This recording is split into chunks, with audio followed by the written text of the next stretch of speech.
Queridos amigos, iniciamos nuestro programa Ñande Yarañe en el día de hoy.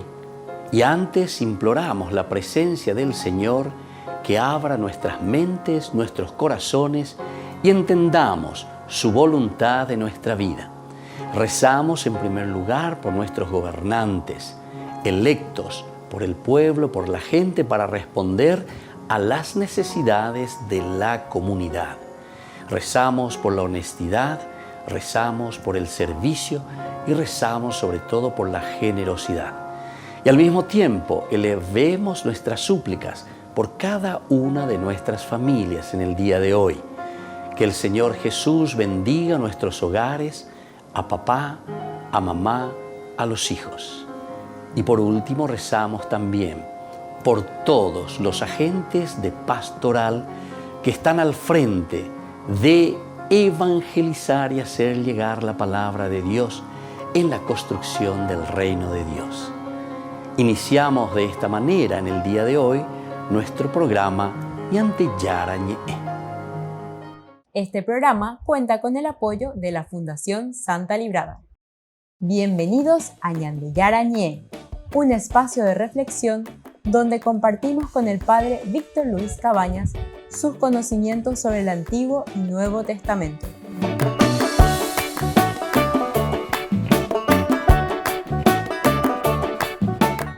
Comercial San Cayetano patrocina este espacio de evangelización.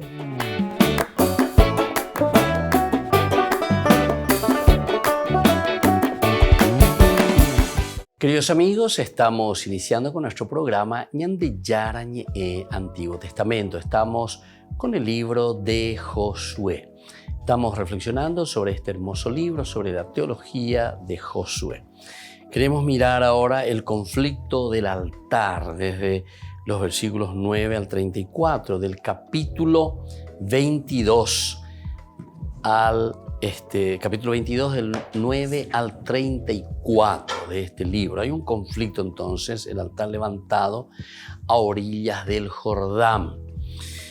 Los rubenitas, los gaditas y la mitad de la tribu de Manasés dejaron a los israelitas en Silo, en territorio de Canaán, para regresar a Galaad.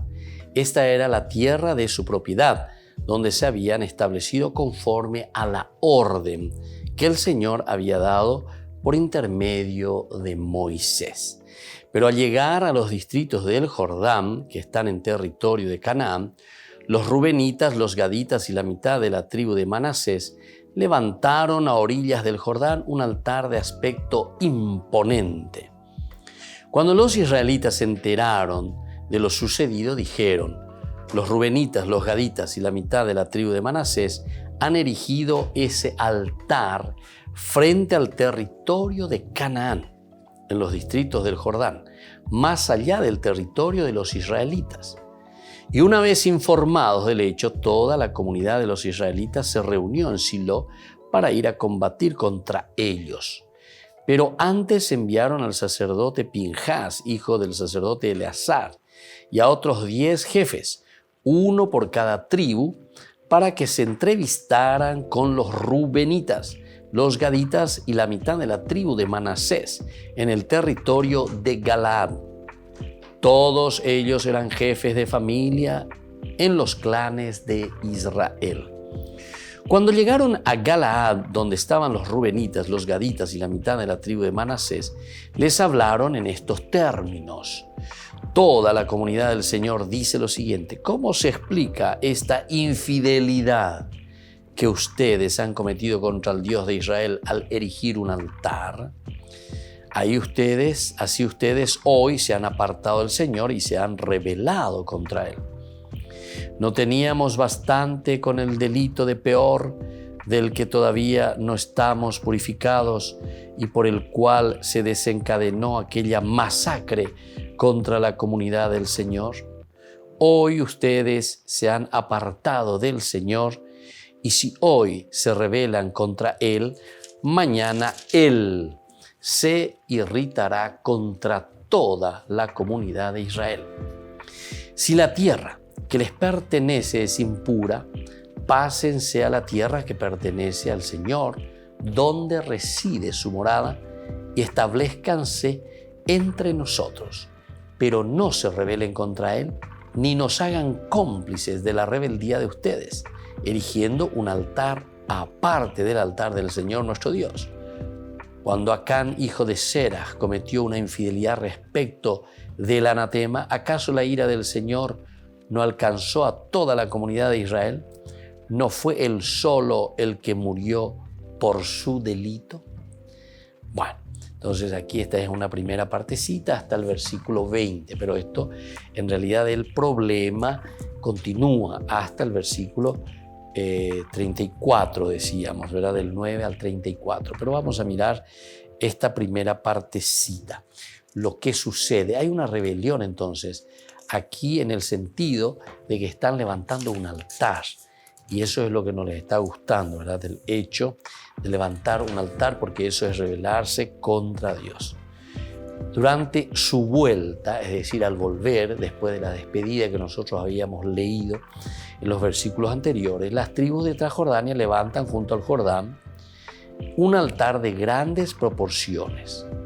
Los israelitas, el relato siempre aplica este título a los de Cisjordania, los israelitas, lo consideran un acto gravísimo de rebeldía contra el Señor y están dispuestos a declarar la guerra. Aquí entonces estamos encontrando lo que decíamos en nuestra estructura anterior, dentro de la macroestructura. Aquí viene la parte de la lucha o la pelea intestina, interna, entre hermanos, fratricida. Pero envían primero una embajada que sirve para aclarar las cosas. No se trata de un altar para sacrificios ni ofrendas, sino de un altar conmemorativo. Aquí entonces ya la primera cosa importante a tener en consideración. Está el altar para sacrificios, el altar para ofrendas o en este caso un altar conmemorativo. Y vamos a mirar primero, a ver, ¿cuál es el valor histórico? ¿Hasta qué punto encontramos aquí el valor histórico de este pasaje que estamos leyendo en el libro de Josué? Esta cuestión ha interesado mucho a los comentaristas. Hay tres tendencias principales con respecto al valor histórico. ¿Sucedió, no sucedió? A ver cómo es la cuestión, ¿verdad? Y hay tres posiciones. Y vamos a ver, todos son estudiosos que han dedicado la vida, ¿verdad?, a la investigación. No es fácil esto. Mira que son sucesos antiquísimos. Entonces tenemos que entender desde este punto de vista cómo podemos traer a luz la realidad. Primero, aceptación de la historicidad básica. O sea, lo básico. Tampoco podemos aceptar todo así tal cual como está escrito, porque nosotros ya conocemos y decimos que siempre la Biblia se escribe desde una visión teológica, es decir, es la experiencia, es un poco de historia, hay base, lo básico, entonces, de que pudo haber sucedido o de lo que sucede o de lo que existe por lo menos históricamente, y desde ahí luego se va construyendo y se va escribiendo. Según un autor que se llama Wiesel, Josué 22 demuestra que la centralización y unidad del culto es un dato muy antiguo de época mosaica. Entonces aquí ya estamos entrando en el problema de la centralización y de la unidad del culto. Este sería el problema principal. Y comenzamos con este punto entonces, la centralización y unidad del culto en Israel. Volvemos enseguida con más de Yarañe e Antiguo Testamento.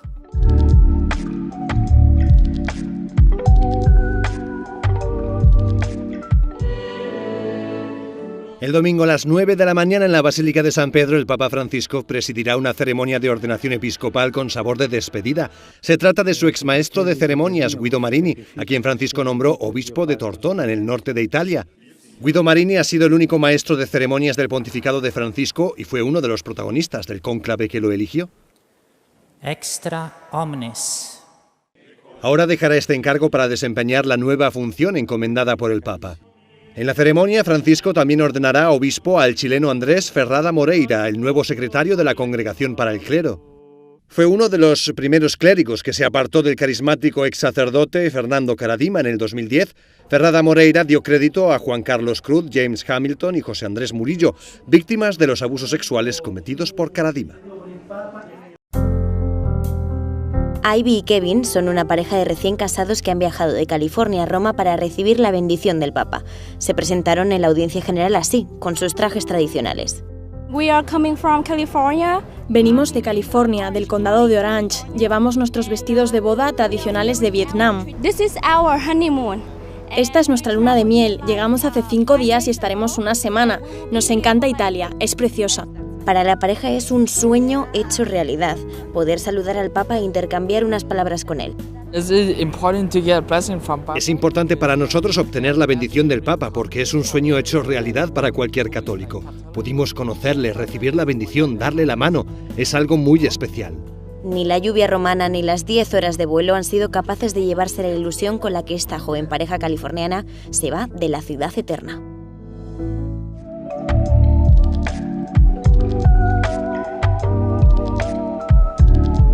Queridos amigos, les invito a todos a participar de los cursos bíblicos Ñande Yarañe e Antiguo Testamento.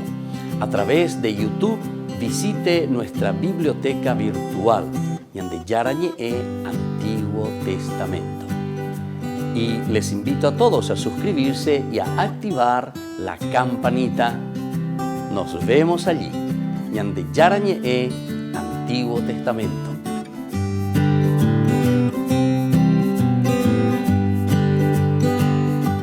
Niños, les invito a participar de nuestra catequesis de todos los días, Aprendiendo con Jesús.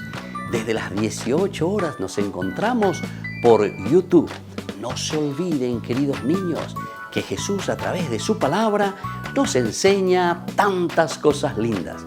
Y ustedes no se olviden de suscribirse y de activar la campanita. Nos vemos allí, queridos niños. Aprendiendo con Jesús.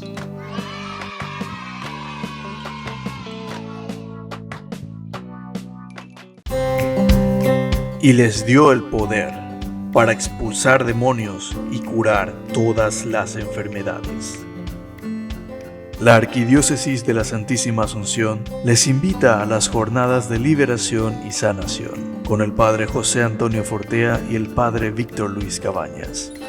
Este 23 y 24 de octubre de 2021, en el Centro de la Renovación Carismática Padre Vicente Bogado, Asunción, Paraguay. Más informes al 0994-381-348. Por el año de la Eucaristía, Ñande Yarañe ofrece los cursos bíblicos todos los días. Todos los cursos se darán por la plataforma Zoom, recibiendo el ID antes del inicio de las clases. Inscripciones e informes al celular 0981-505-036. Tomen y beban todos de él. Este es mi cáliz de mi sangre, derramado por todos ustedes. Queridos amigos, ¿quieren conocer los libros del Nuevo Testamento? Les invito a través de nuestra biblioteca digital por YouTube, Ñande Yarañe e Nuevo Testamento. Ya hemos desarrollado los libros de San Marcos, San Mateo y ahora estamos comenzando el libro de San Lucas. Les invito a suscribirse y a activar la campanita. Nos vemos allí.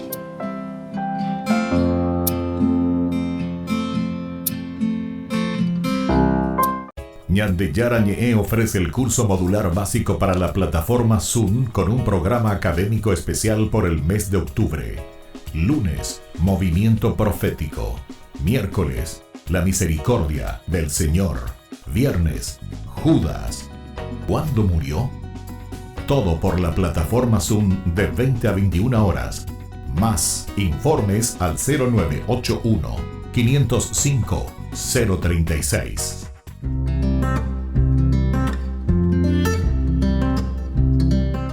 Siempre que se comienzan a hablar de virtudes teologales, quizás algunas personas se disponen a aguantar un discurso hecho de prescripciones, un sermón que perciben como alejados de los propios intereses. Las virtudes teologales parecen estar reservadas a pocos, mientras que la mayoría no tienen ocasión de practicar ni de conocer a fondo, sobre todo si se está ocupada en los asuntos de este mundo. Algo teórico, pues, para la mayor parte de los comunes mortales, que toca muy poco el propio interés y la propia vida. Y no debería ser así, porque la vida de fe, esperanza y caridad debería ser para nosotros el hábito y tendría que ser la atmósfera en que se respira el cristianismo, sin pena de asfixiarse o ahogarse con ese smog materialista de un mundo en que vivimos. Las virtudes teologales nosotros sabemos que son 13: fe, esperanza y caridad. Ellas fueron infundidas por Dios en nuestra alma el día de nuestro propio bautismo, pero como semilla que había que hacer crecer en nuestro esfuerzo a través de la oración y a través del sacrificio. Veamos las características de las virtudes teologales. Son dones de Dios, no conquista ni fruto del hombre. No obstante, requiere nuestra colaboración libre y consciente para que se perfeccione y crezca. Tampoco son virtudes teóricas, sino que es un modo de ser y de vivir. Van siempre juntas las 3 virtudes teologales. En el amor de Dios se crece cada día practicándolo y abnegándose. En el amor se camina, se crece con la gracia de Dios. Y este amor se demuestra también cumpliendo la voluntad de Dios, observando sus mandamientos, poniendo atención a la inspiración del Espíritu Santo, siendo fieles a los deberes del propio estado de vida. El que tiene verdadera caridad es un apóstol entre sus hermanos y es capaz de superar todo temor y todo respeto humano. Soy el Padre Víctor Luis Cabañas. Pueden encontrarnos en Facebook, Instagram, YouTube. Nos vemos allí.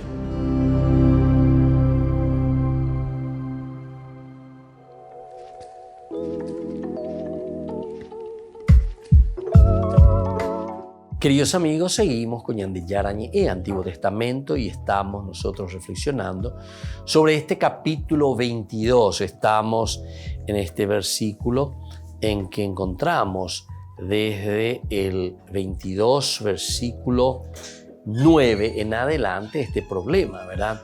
En que ahí parece un altar que se está levantando. Y ellos van a enviar una embajada, van a ver, van a preguntar qué es lo que pasa. Esta es una ofensa contra Yahvé. ¿Qué es lo que están haciendo? Entonces está el altar también conmemorativo. Aquí entonces vamos a seguir estudiando. ¿Qué quiere decir eso de un altar conmemorativo? Porque podría ser, ¿verdad?, ese altar que es para sacrificios, o ese altar que es para ofrendas. Eso sí iría directamente ya contra Dios, sería una ofensa directa, abierta al Señor. Entonces, en cuanto a la historicidad, decíamos que hay una cierta aceptación de una historicidad básica. Y se demuestra con esto que hay ya un deseo y una centralización del culto como un dato muy antiguo dentro de la religión de Israel, de época ya mosaica. Según otro autor que se llama Eisfeld, el relato recuerda los hechos del siglo XII. Refleja un ataque al monopolio cultural de Silo. Al monopolio, un ataque a lo de Silo. Porque Silo entonces era el lugar central, ¿verdad?, del único. Y entonces, sin embargo, esto sería como un ataque, como diciendo, bueno, ¿y quiénes son ustedes? ¿Por qué tienen que centralizar ahí? ¿Por qué ese tiene que ser el único lugar donde nosotros tenemos que ir, ¿verdad?, para ofrecer los sacrificios y el culto? Y no hay que entenderlo a partir de la exigencia de centralización del Deuteronomio, ni del presupuesto de un culto central que puede darnos a entender la tradición sacerdotal, aunque haya sido reelaborado en el sentido deuteronomista y sacerdotal, ¿verdad? Entonces, aquí cuando estamos hablando que sería como un ataque directo a ese culto. Entonces no es tanto por esa preocupación, ¿verdad?, deuteronomista, sino que directamente a ese culto. Es como una competencia, por decir así. Tenemos que ubicarnos también en aquellos tiempos, ¿verdad?, cómo eran las situaciones, el contexto histórico en que se vivía, ¿verdad? No era fácil centralizar en un lugar. Imagínense con todo lo que significaba en ese momento llegar hasta ciertos lugares, ¿entienden? Entonces es casi como una descentralización en todo caso. Un segundo elemento, entonces, nosotros miramos como la aceptación de un núcleo histórico detrás de la redacción sacerdotal tardía. Núcleo, entonces, histórico, hay un núcleo histórico como aceptación detrás de esta redacción sacerdotal, pero que ya es tardía. El estudio más minucioso en este sentido es la de Kloppenborg. Él admite una tradición preexílica, antes del exilio, que se presenta como una catequesis sobre un altar yavista situado en el Jordán, que funcionaba como santuario limítrofe y con una etimología galadita. La localización del altar y su etimología permiten pensar que Rubén y Gad lo usaron, pero también podían estar envueltas otras tribus y el altar pudo ser testimonio de acuerdos entre ellas. Entonces aquí nosotros estamos viendo, ¿verdad?, que hay más como una catequesis. Aquí hay un núcleo histórico donde hay una cierta preocupación, ¿verdad? Entonces ahí funcionaba, dice, como santuario limítrofe, como un santuario limítrofe y con una etimología galadita. Entonces esto, y claro, porque ahí se encuentran estas tribus también, ¿verdad? Y entonces es la cuestión de limítrofe. La localización del altar, por lo tanto, y su etimología permiten pensar que Rubén y Gad lo usaron, pero también podían estar envueltas otras tribus. Y el altar pudo ser testimonio de acuerdos entre estas tribus que estaban ahí, en esa zona. El hecho de que el paso del Jordán jugase un papel importante en ciertas celebraciones cultuales abre la posibilidad de que el altar estuviese en Cisjordania. ¿Será que era Gilgal? Aunque lo usasen Rubén y Gad también. Una tercera posibilidad nos habla de la negación total, ¿verdad?, entonces, de esta historicidad e interpretación etiológica. El autor Menes, por ejemplo, considera el capítulo una etiología de la sinagoga.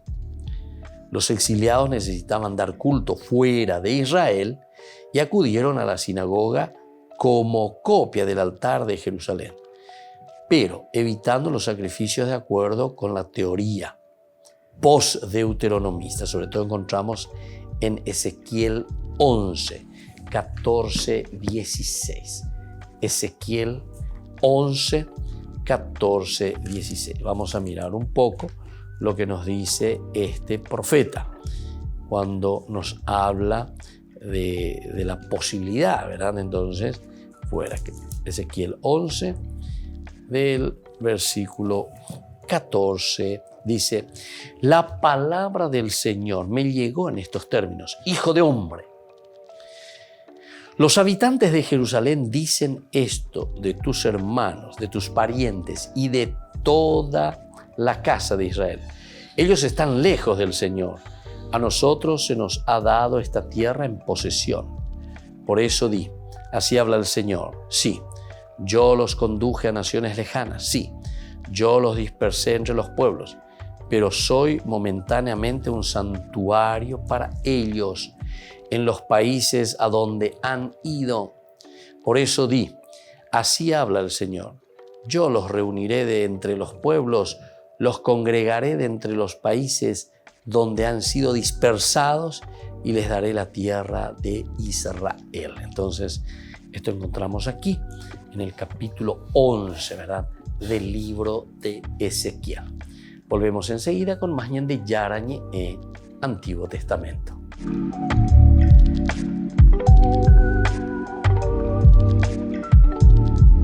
Queridos amigos, les invito a seguirnos con Ñande Yarañe Dominical.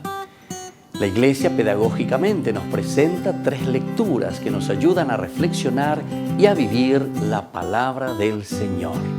Y con una sección muy importante, Ñande Yarañe responde a tus preguntas.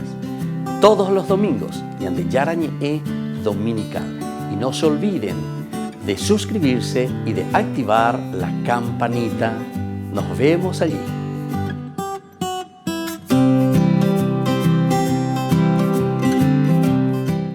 Les invito a participar de nuestro programa Jóvenes para los Jóvenes en Familia. Nos encontramos todos los domingos a las 15 horas por YouTube.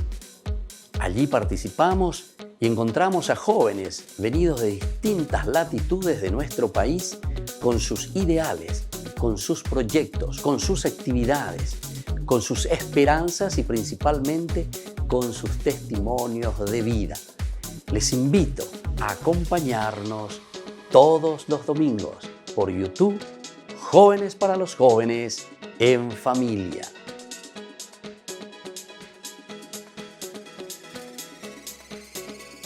Por el año de la Eucaristía, Ñande Yarañe ofrece los cursos bíblicos todos los días. Todos los cursos se darán por la plataforma Zoom, recibiendo el ID antes del inicio de las clases. Inscripciones e informes al celular 0981 505 036. Tomen y beban todos de él. Este es mi cáliz de mi sangre, derramado por todos ustedes. En la ciudad de Luque, la economía se llama Supermercado San Cayetano. Compruebe sus precios bajos en productos cárnicos de primera calidad. Panificados, verduras, vegetales, frutas, artículos de bazar, ferretería, ropería. Supermercado San Cayetano, Humaitá 168, Casi Capitán Vado, Ciudad de Luque.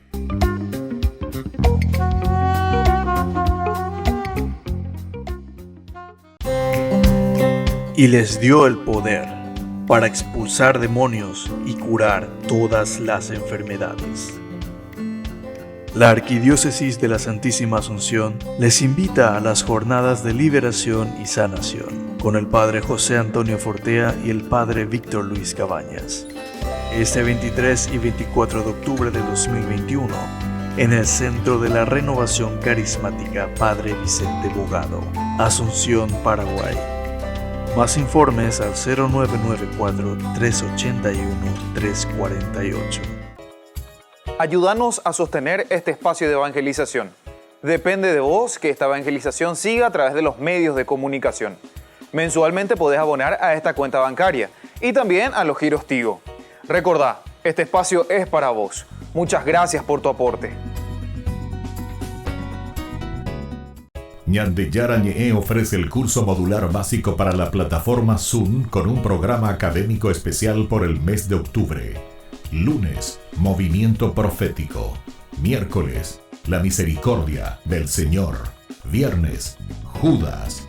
¿Cuándo murió? Todo por la plataforma Zoom de 20 a 21 horas.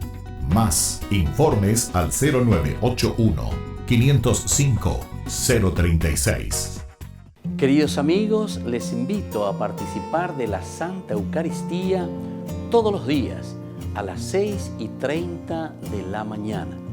Nos unimos en oración, presentamos nuestra acción de gracias y también nuestras peticiones al Señor, rezando por todas las intenciones del mundo, las intenciones de nuestras familias y también por nuestras intenciones personales. Ñande Yarañe les ofrece la Santa Eucaristía todos los días.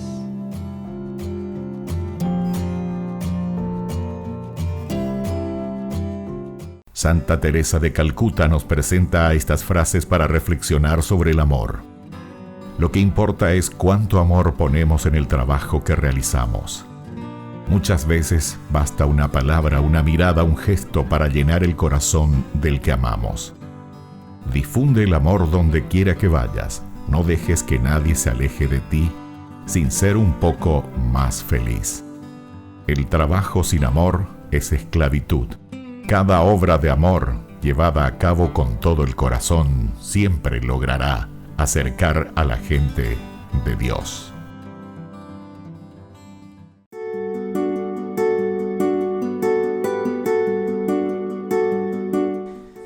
La virtud teologal de la fe es un don, una luz divina por la cual somos capaces de reconocer a Dios, ver su mano en cuanto nos sucede y ver las cosas como Él las ve.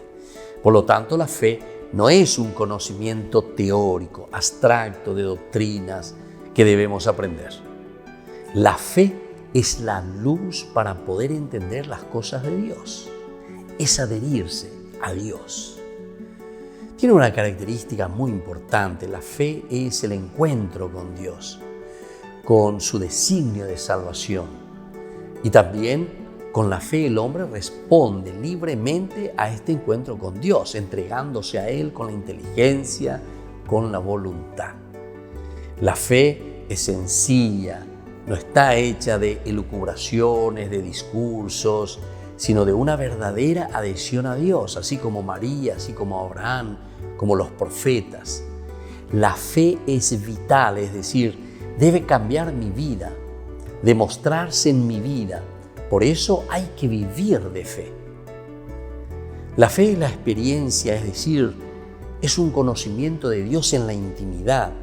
Los que tienen fe gozan de Dios. No es un sentimiento, sino un conocimiento del Espíritu que Dios nos da para imitar cómo Él es. Intimar en el Espíritu profundo con el Señor. Ahora, este conocimiento experimental de Dios tiene también sus momentos privilegiados para manifestarse a las almas. En el sacrificio, en el dolor, en los momentos de prueba, cuando se requiere de humildad y de un mayor desprendimiento también de sí mismos. La fe, por lo tanto, es objetiva, es decir, no se queda a un nivel subjetivo, intimista, sino que creemos en un Dios que se ha revelado a través de la palabra que hemos recibido de la Iglesia, palabra que es preciso conocer, aprender y hacerla vida.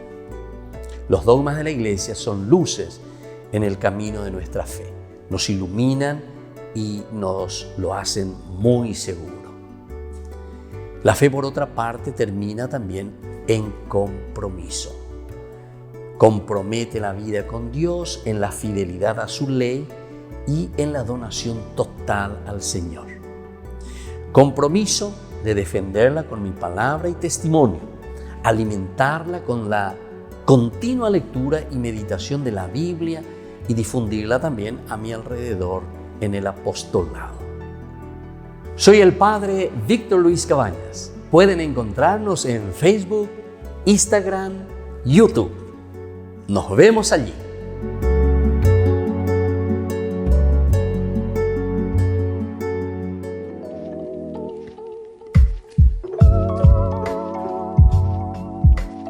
Queridos amigos, seguimos con Ñande Yarañe Antiguo Testamento. Y estamos reflexionando sobre el libro de Josué. Y aquí nos encontramos con el valor histórico, decíamos, de este relato. Aquí nosotros miramos sobre un problemita, parece que surge, que es la erección de un altar limítrofe que hacen los de la tribu de la Transjordania, los de Rubén, Gad y la media tribu de Manasés. Y entonces ante esta situación se está pensando, se está mirando. La primera posición de los estudiosos nos dicen que hay una aceptación de la historicidad básicamente, ¿verdad? Pero explicando ciertamente qué significaría ese altar también. Se está hablando de un altar para sacrificios, de un altar para ofrendas o de un altar simplemente conmemorativo. Bueno, entonces nosotros decíamos que aquí posiblemente la segunda posibilidad, la aceptación de un núcleo histórico detrás de la redacción sacerdotal, que es tardía. Entonces, en este caso, el hecho de que el paso del Jordán jugase un papel importante, ¿verdad?, en ciertas celebraciones culturales, el Jordán, el río como tal, el agua, ¿verdad? Entonces, ahí entendemos la cuestión de este altar. Entonces, abre la posibilidad de que el altar estuviese allí, ¿verdad? ¿Será que estaba en la parte de Cisjordania, tal vez, Gilgal? Aunque lo usasen también los otros, es decir, Rubén, Gad. Una tercera posibilidad es la negación total, ¿verdad?, de la historicidad e interpretación más bien etiológica. Es lo que nos dicen otros autores. Por ejemplo, Menes, considera el capítulo una etiología de la sinagoga, decíamos, ¿verdad? Los exiliados necesitaban dar culto fuera de Israel y por lo tanto esta sería como una etiología de la sinagoga. Ya no sacrificio, pero sí en torno a la palabra.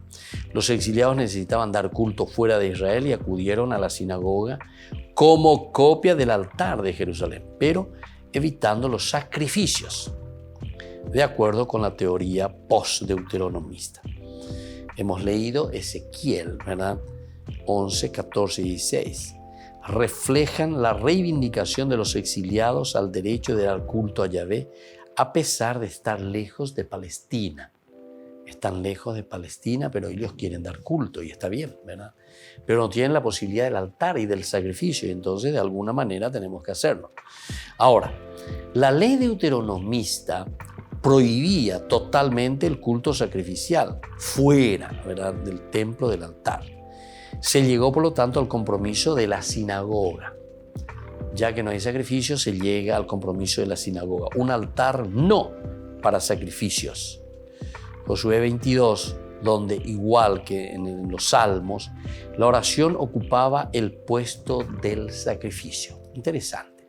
Aquí entonces está naciendo el aspecto sinagogal. Y aquí entonces nosotros, por eso, él está explicando y dice, se niega la historicidad total, o sea, de ese altar, pero sí hay, en todo caso, un altar que se habla de este altar, pero más bien con una interpretación etiológica, la etiología. Y esa etiología que se va a referir directamente a la sinagoga. Ellos, al estar en el exilio y al no poder ofrecer ya ningún sacrificio, ningún culto en el altar, no tienen templo, entonces lo hacen en torno a la palabra. Y esta es la forma como poner la base y justificar el aspecto etiológico para decir que podemos reunirnos en las sinagogas en torno a la palabra. Y entonces, como la ley deuteronomista prohibía totalmente ese culto, ¿verdad? Ahora entonces, sin embargo, sería la oración quien ocupaba el puesto del sacrificio en la sinagoga. Entre otras objeciones posibles a esta teoría, lo más importante parece ser esta, de Koplenborg. Es raro, dice, que la etiología de la sinagoga implique un altar, ya que no era parte usual de la misma. En cambio, el capítulo no hace referencia alguna a la oración, que era el acto básico sinagogal. Bueno, Koplenborg entonces está mirando y está diciendo, sí, pero la sinagoga no tiene altar. Después también la sinagoga, aquí el capítulo no hace ninguna referencia a ninguna oración. En la sinagoga lo elemental es la oración.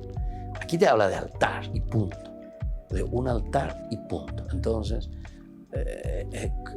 Koplenborg directamente habla y dice, esto tampoco tiene sentido, ¿verdad? Hay otro autor que se llama Bink. El altar del Jordán representa una situación de la época, en el tiempo de Esdras, legitimada por una teología antigua. El capítulo no advierte contra los santuarios ilegítimos, sino que legitima el uso cultural de altares fuera de Palestina, como el de Jeb, mencionado en los papiros de Elefantina. Entonces, como diciendo, bueno, se está simplemente justificando otros altares que están fuera de aquel centro, porque el deuteronomista lo que hace es centralizar, ¿verdad? Centralizar Jerusalén, ¿verdad? Y entonces, al hablar de Jerusalén, todo lo demás entonces tienen que desaparecer. Las reformas que se hacen. Porque también tenemos que pensar que esto se está escribiendo, y si es el sacerdotal, la tradición sacerdotal, después del exilio. Y ellos, dentro de esa teología que nosotros le llamamos de la retribución, ellos dicen que la causa principal es justamente porque ñamosarambipá por todas partes hay secta y abesecta y amo que esto que aquello. No, es importante la unidad, la centralidad, ¿verdad?, del culto, porque si no hay una división, hay una fragmentación total. Y ahí está la división verdaderamente de los valores, de los principios, hacia dónde apunta la humanidad, es decir, descubrir y saber qué es lo que Dios quiere, ¿verdad? Cada uno piensa, cada uno la dice. Entonces, pero sin ningún criterio, ¿verdad? Solamente el criterio que muchas veces, como dice el libro del Génesis, Babilonia, un Babel, verdaderamente un caos, un desorden, donde cada uno hace lo que quiere, ¿entiendes? Entonces esto no es fácil verdaderamente. Entonces el capítulo no advierte contra los santuarios ilegítimos, sino que legitima en todo caso el uso cultural fuera de Palestina. Entonces como que está a favor de la descentralización. Otro autor que se llama Diebner y Schultz, el texto dice no contiene una tradición antigua. Es una retrospección de la época post-exílica para justificar los altares a Yahvé en la diáspora, pero no como altares de sacrificio. Volvemos enseguida con más Ñan de Yarañe en Antiguo Testamento.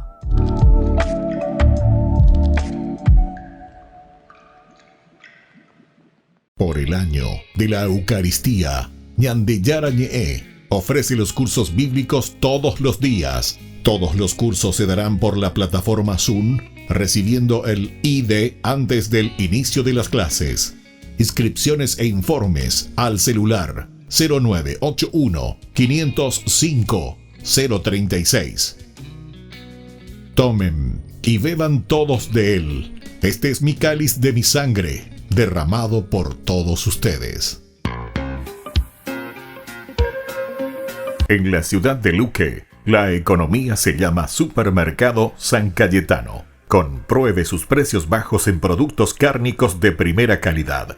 Panificados, verduras, vegetales, frutas, artículos de bazar, ferretería, ropería. Supermercado San Cayetano, Humaitá 168, Casi Capitán Vado, ciudad de Luque.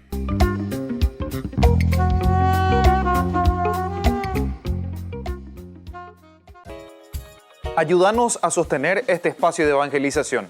Depende de vos que esta evangelización siga a través de los medios de comunicación. Mensualmente podés abonar a esta cuenta bancaria y también a los giros Tigo. Recordá, este espacio es para vos. Muchas gracias por tu aporte. Ñan de Yarañe ofrece el curso modular básico para la plataforma Zoom con un programa académico especial por el mes de octubre. Lunes, movimiento profético. Miércoles, la misericordia del Señor. Viernes, Judas. ¿Cuándo murió? Todo por la plataforma Zoom de 20 a 21 horas. Más informes al 0981 505 036. Este programa cuenta con el apoyo de la Fundación Santa Librada. Frases sobre esperanza y salvación de Santo Domingo Sabio. No soy capaz de hacer grandes cosas, pero quiero hacer todo, incluso las cosas más pequeñas, para la mayor gloria de Dios. Pídele a Jesús que te haga un santo. Después de todo, solo Él puede hacer eso. María, te doy mi corazón. Siempre mantén lo tuyo. Jesús, María, siempre sean mis amigos. Te lo ruego. Déjame morir en lugar de ser tan desafortunado como para cometer un solo pecado. Si logro salvar a una sola alma, puedo estar seguro de que la mía se salvará. No necesito nada en este mundo para ser feliz. Solo necesito ver a Jesús en el cielo, a quien ahora veo y adoro en el altar con los ojos de la fe.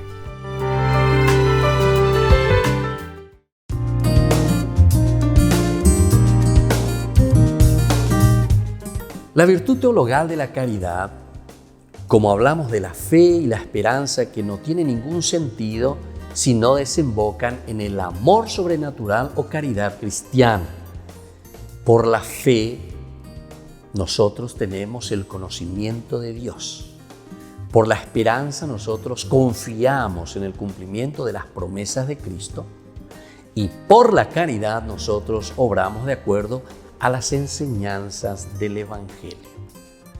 La caridad es la virtud por la que podemos amar a Dios y a nuestros hermanos por Dios. Por la caridad y en la caridad, Dios nos hace partícipes de su propio ser, que es amor. La experiencia del amor de Dios la han vivido muchos hombres. San Pablo dice: me amó y se entregó por mí.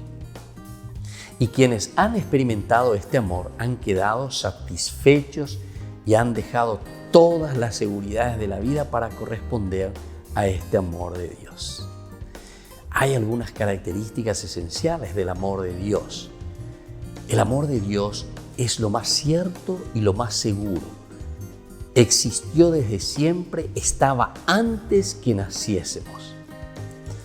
Una vez que es encontrado ese amor de Dios, se llega incluso a tener la sensación de haber perdido inútilmente el tiempo, entretenidos y angustiados por muchas cosas por las que no merecía la pena haber luchado y vivido. El amor de Dios es sólido, el amor de Dios es firme, es como esa roca de la que nos habla el Evangelio.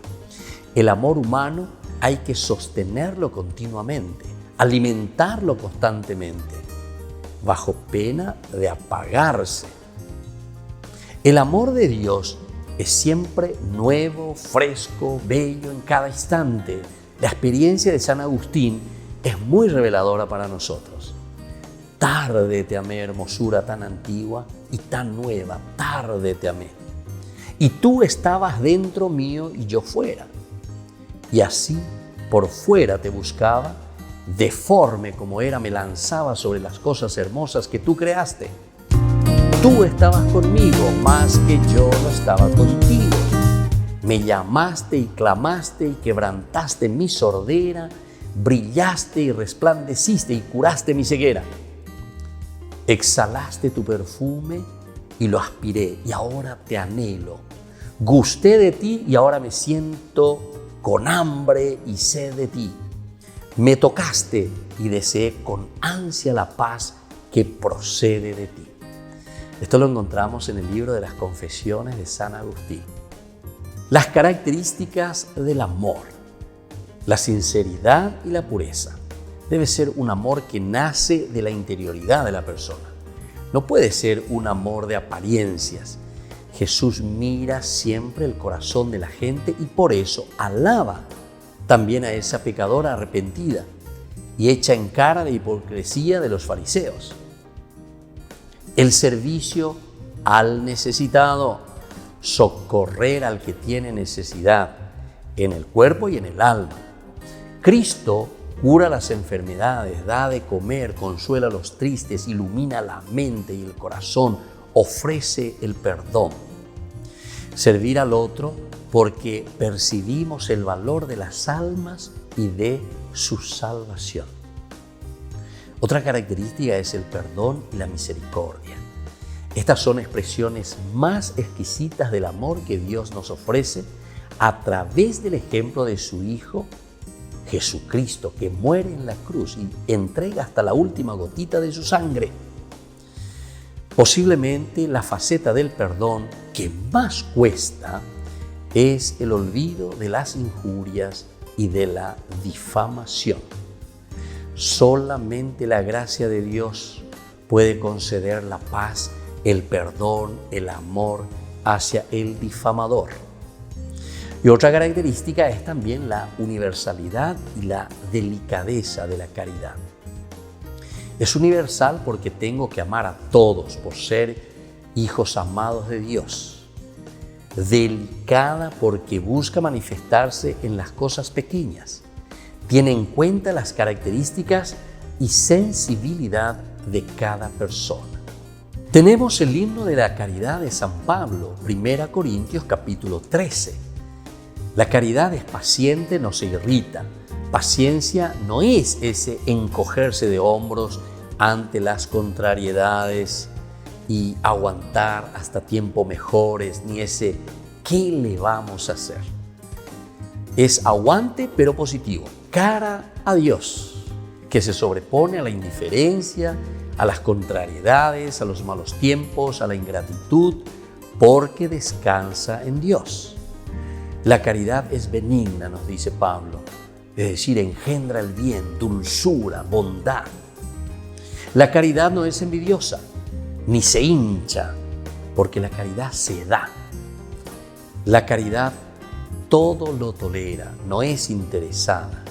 La caridad todo lo excusa, no es descortés, todo lo espera. La caridad se complace en la verdad. La caridad no pasará jamás. El resumen de la ley de Jesucristo en el Evangelio que predica es justamente el amor a Dios sobre todas las cosas y el amor al prójimo como a uno mismo, como el principal mandamiento. Ante la pregunta que le hacen, ¿cuál es el mandamiento más importante? Jesús responde con el amor a Dios y el amor al prójimo. Predica las dos reglas como único mandamiento. Esto quiere decir que el amor a Dios y el amor de Dios, cuando es verdadero, hace brotar necesariamente el amor hacia el prójimo, hacia los hombres, hacia nuestros hermanos. La caridad divina tiene la peculiaridad de vaciarnos del egoísmo y de vivir en todo la entrega y la generosidad, es decir, vivir el amor. Cuando hay discordias, egoísmos, Dios no está en el alma. Pero cuando hay apertura, cuando hay sencillez, disponibilidad, desapego, servicio, perdón, entonces es señal de la presencia de Dios en nuestra vida. El amor al prójimo significa la búsqueda del bien de todos los hombres que están al alcance de nuestras obras. Por ejemplo, nuestros familiares, amigos, compañeros de estudio, de trabajo, todos aquellos que caminan con nosotros, aún los que de cierta manera te han causado algún daño. Soy el padre Víctor Luis Cabañas. Pueden encontrarnos en Facebook, Instagram, YouTube. Nos vemos allí.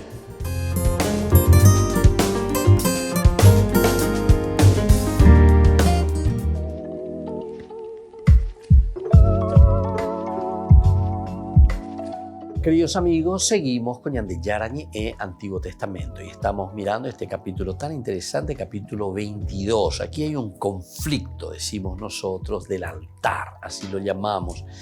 Queremos saber verdaderamente a qué se estaba refiriendo. Cabe entonces aquí mirar una fusión. Vamos a mirar esta fusión de las dos últimas posturas que fuimos viendo. Una aceptación de un núcleo histórico detrás, ¿verdad?, de la redacción sacerdotal, o por otra parte la negación también de la historicidad e interpretación más bien etiológica. Cada una de estas visiones o interpretaciones no son 100%. Entonces, una fusión. Vamos a ver cómo queda esta fusión. Entonces, este es Butler, que se llama este autor, ¿verdad?, este estudioso, admite un núcleo histórico, pero acepta la idea posterior de Menes Bink también, y va haciendo una síntesis. El relato pretende resolver conflictos entre los que habitan en Judá y quienes viven en el destierro, los que habitan en Judá y los que viven en el destierro, o incluso entre los de Judá y los de Samaria. Es posible que todos ellos hayan dejado sus huellas en el relato. Entonces, claro, porque uno te está hablando de la centralidad de Jerusalén, el templo, pero los otros están en el destierro. Entonces dice, bueno, ¿y qué hacemos? ¿Qué hacemos? ¿Cómo hacemos? ¿Por qué? Porque no tenemos altar, nosotros no podemos aquí celebrar. Porque si todo es centralizado, entonces el salir de Jerusalén ya me imposibilita ese encuentro con Dios. Entonces, es bastante difícil tomar una posición así bien clara, una decisión. En favor de un núcleo histórico podría aducirse que la tradición parece antigua, ya que originariamente solo hablaba de rubenitas y gaditas. En contra de la historicidad está el hecho de que no se dé ningún dato exacto sobre la localización del altar, ni sobre el lugar del encuentro de los embajadores con los de Transjordania. Es decir, te hablamos de un núcleo histórico, te hablamos de todo lo que significa el aspecto de la historicidad básica, pero sin embargo, después en el momento geográfico exacto no encontramos, ¿verdad? O sea, ¿dónde está? ¿Dónde está? Sobre la localización del altar también hay un problema aquí. Ni sobre el lugar del encuentro de estos embajadores de la Transjordania. Todo resulta demasiado impreciso para ser histórico. En cualquier caso, el autor sacerdotal que redactó o revisó la historia, lo que le interesaba no era el hecho antiguo, sino el mensaje que tenía para su tiempo. Aquí está. Entonces, tal vez sería más bien el mensaje que tenía para su tiempo. En este sentido, la línea de los autores se menciona en un tercer lugar, ¿verdad? Como una estructura del relato, ¿verdad? Los de Transjordania que construyen el altar, los de Cisjordania que amenazan con la guerra, los de Cisjordania envían una embajada, luego el discurso acusatorio de la embajada, la réplica de los de Transjordania, el discurso aprobatorio de la embajada, vuelta de la embajada a Cisjordania, los de Cisjordania retiran su amenaza de guerra y los de Transjordania ponen nombre al altar. Y entonces se acuerdan que nosotros presentamos como el de sacrificio, ofrendas o si no también simplemente un altar conmemorativo. Entonces ahí es donde podemos entender cuando en el versículo 33 los de Cisjordania retiran, ¿verdad?, esa amenaza de guerra. En el 33 nosotros no hemos leído todo todavía, pero vamos a ver un poco ahora para que entendamos mejor lo que nos dice aquí al final. Dice, los rubenitas y los gaditas y la mitad de la tribu de Manasés respondieron a los jefes de los clanes de Israel. El Dios de los dioses, el Señor, lo sabe perfectamente y que también lo sepa Israel. Si ha habido de nuestra parte rebelión contra el Señor o infidelidad hacia Él, que Él no nos salve en ese día. Si nos construimos un altar para alejarnos del Señor o para ofrecer en Él holocaustos, oblaciones y sacrificios de comunión, que el mismo Señor nos pida cuenta. En realidad lo hicimos por temor, pensando que el día de mañana los hijos de ustedes podrían decir a los nuestros, ¿qué tienen que ver ustedes con el Señor, el Dios de Israel? Rubenitas y gaditas, el Señor ha puesto un límite entre nosotros y ustedes, el Jordán. Por lo tanto, ustedes no tienen parte con el Señor. Y de esa manera sus hijos apartarían a los nuestros del temor del Señor. Entonces resolvimos construir este altar, no para ofrecer holocaustos y sacrificios, sino para que esté como testigo entre nosotros y ustedes y también entre nuestros descendientes, de que rendimos culto al Señor en su presencia, con nuestros holocaustos, nuestras víctimas y nuestros sacrificios de comunión. Así, el día de mañana los hijos de ustedes no podrán decir a los nuestros, ustedes no tienen parte con el Señor. Por eso pensamos que si algún día nos llegan a hacer ese reproche a nosotros o a nuestros descendientes, les podremos responder. Miren la figura del altar del Señor que hicieron nuestros padres, no para ofrecer holocaustos y sacrificios, sino para que este lugar, para que este altar esté como testigo entre nosotros y ustedes. Lejos de nosotros entonces el deseo de rebelarnos contra el Señor o de querer apartarnos de Él, erigiendo un altar para ofrecer holocaustos, oblaciones o sacrificios fuera del altar del Señor nuestro Dios que está delante de su morada. Qué interesante, esa es la respuesta y nos damos cuenta. Muy bien, queridos amigos, queridos hermanos, vamos concluyendo por el día de hoy nuestro curso bíblico Ñande Yarañe Antiguo Testamento. Que el Señor les bendiga a todos y sobre todo que vayamos aprendiendo, leyendo esta linda teología de Josué. Ya estamos llegando casi al final. Estamos en el capítulo 22 de Josué. Que la bendición del Señor descienda sobre ustedes, el Padre y el Hijo y el Espíritu Santo. Amén. Hasta la próxima con más Ñande Yarañe Antiguo Testamento. Este programa cuenta con el apoyo de la Fundación Santa Librada. Con esto concluimos nuestro programa Ñande Yarañe con el Padre Víctor Luis Cabañas. Les invitamos a todos a seguirnos todos los días por los medios de comunicación y también en nuestras redes sociales, Facebook, Instagram, YouTube. Que Dios los bendiga y proteja.